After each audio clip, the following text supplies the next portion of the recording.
आदिवासी party में उम्मीदवार को लेकर बगावत के सुर नजर आए। भारत आदिवासी पार्टी डूंगरपुर से विधायक उम्मीदवारी कर रहे आशुतोष राउत ने की प्रेस वार्ता।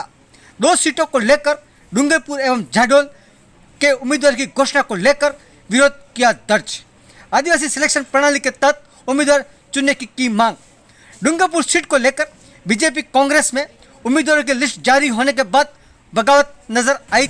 भारत आदिवासी पार्टी ने भी अपने उम्मीदवारों की लिस्ट जारी कर दी, जिसमें डूंगरपुर में उम्मीदवारों की बगावत के सुर नजर आ रहे हैं।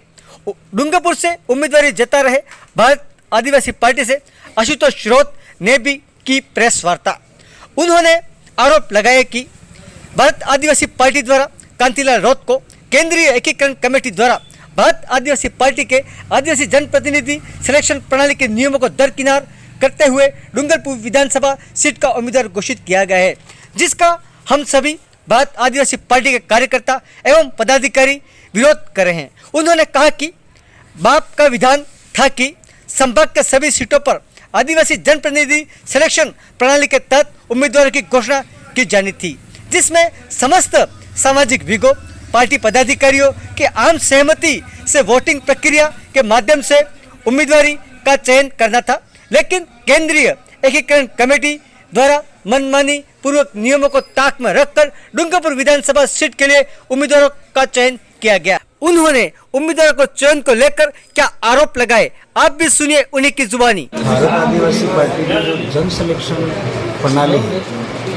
वो आबाद रहे, यही विरोध है हमारा कि जो उसके तहत उन्होंने जो उम्मीदवार घोषित किए वो नहीं है। यही सबसे बड़ा मुख्य कारण है हमारा कि भारत आदिवासी पार्टी के अंदर जन सिलेक्शन प्रणाली ही सबसे मुख्य बिंदु है। उसमें आम जनता की राय, आम जनता का तय किया हुआ उम्मीदवार सामने आता है। उसके लिए आदमी दिल से दौड़ता है, दिल से काम करता है। एक लास्ट घर तक का व्यक्ति भी सोचता है कि नहीं यार, मुझसे मेरी राय पूछी गई, मुझसे मेरा राय मांगा गया था कि मेरा 5 साल के लिए विधानसभा में विधायक जाने वाला कैसा होगा, लोकसभा में जाने वाला कैसा होगा, सरपंच प्रधान कैसा होगा, ये इस आदिवासी जनप्रतिनिधि सिलेक्शन प्रणाली में होना था, जो नहीं हुआ। यही विरोध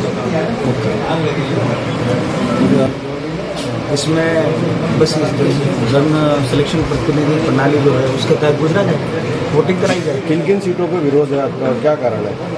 मैं डूंगरपुर जिले का जिलाध्यक्ष होने के नाते इन 2 सीटों पर विरोध दर्ज कराता हूँ। और 2 सीटें राजस्थान की है, जो दूसरी जगह की है, गढ़ी का है और आपके जाडोल का है। वो वहाँ की जनता तय करेगी। हमारे यहाँ तो ये कम से कम बैठने चाहिए जन सिलेक्शन प्रणाली। आप जिलाध्यक्ष हैं और क्या कहेंगे, आपको आपकी राय लेगी डूंगरपुर की 4 सीटों पर?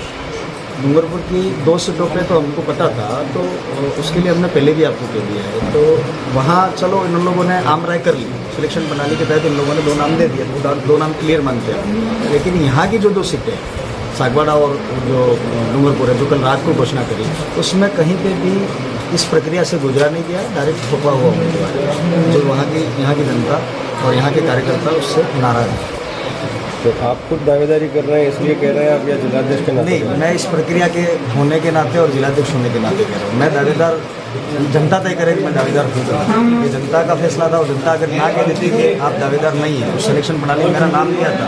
और उस सिलेक्शन प्रणाली में ये जो 4 उम्मीदवार दूसरे हैं, कांति भाई, धरेश्वर, नमो नारायण और कमलेश, इनका किसी का भी नाम आता तो मैं उनका साथ। आपकी मांग क्या है? और तो बदला जाए और आदिवासी जन सिलेक्शन प्रणाली के द्वारा गुजरा जाए और वोटिंग कराई जाए। यहाँ के विधानसभा क्षेत्र के लोगों के द्वारा जो कमेटियाँ बनाई गई, उन कमेटियों के द्वारा ये वोटिंग कराई जाए, यही मेरी मांग है। और मांग पूरी नहीं होती है तो क्या निर्णय लेंगे? आगामी दिनों में हम फैसला कुछ और लेंगे, वो आपको बुला करके अवगत करा देंगे। आज जिस तरीके से आपको बुलाया उसी तरीके से हम वापस बोलेंगे।